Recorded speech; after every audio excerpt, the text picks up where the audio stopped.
Fat woman who was made of oil. She was very beautiful, and many young men applied to the parents for permission to marry their daughter and offered dowry, but the mother always refused, as she said it was impossible for her daughter to work on a farm, as she would melt in the sun. At last, a stranger came from a far distant country and fell in love with the fat woman, and he promised if her mother would hand her to him, then he would keep her in the shade. At last, the mother agreed, and he took his wife away. When he arrived at his house, the other wife immediately became very jealous, because when there was work to be done, firewood to be collected, or water to be carried, the fat woman stayed at home and never helped, as she was frightened of the heat. One day, when the husband was absent, the jealous wife abused the fat woman so much that she finally agreed to go and work on the farm, although her little sister, whom she had brought from home with her, implored her not to go, reminding her that the mother had always told them ever since that they were born that she would melt away if she went into the sun.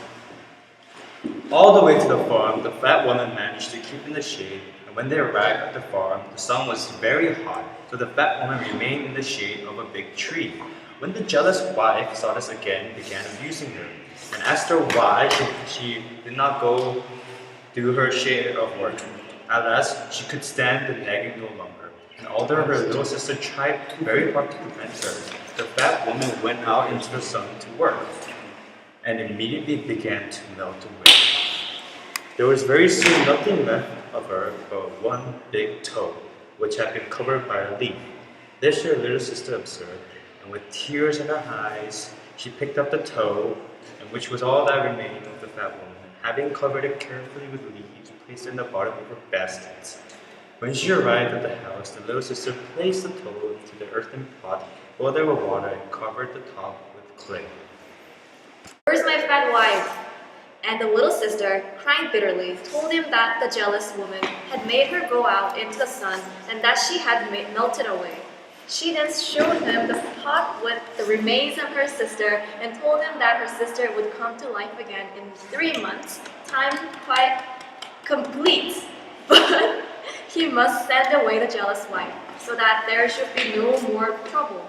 If he refused to do this, the little girl said she would take the pot back to their mother, and when her sister became complete again, they would remain at home. The husband then took the jealous wife back to her parents, to set her as a slave and paid the dowry back to the husband, so that he could get another wife. When he received the money, the husband took it home and kept it until the 3 months had collapsed. When the little sister opened the pot, the fat woman emerged, quite as fat and beautiful as she had been before. The husband was so delighted that he gave this feast to all his friends and neighbors and told them the whole story of the bad behaviors of his jealous wife. Ever since the time, whenever a wife behaved very badly, the husband returns her to her parents to sell the woman as a slave, and out of the proceeds of the sale, reimburse the husband the amount of dowry which he paid when he married the girl. The end.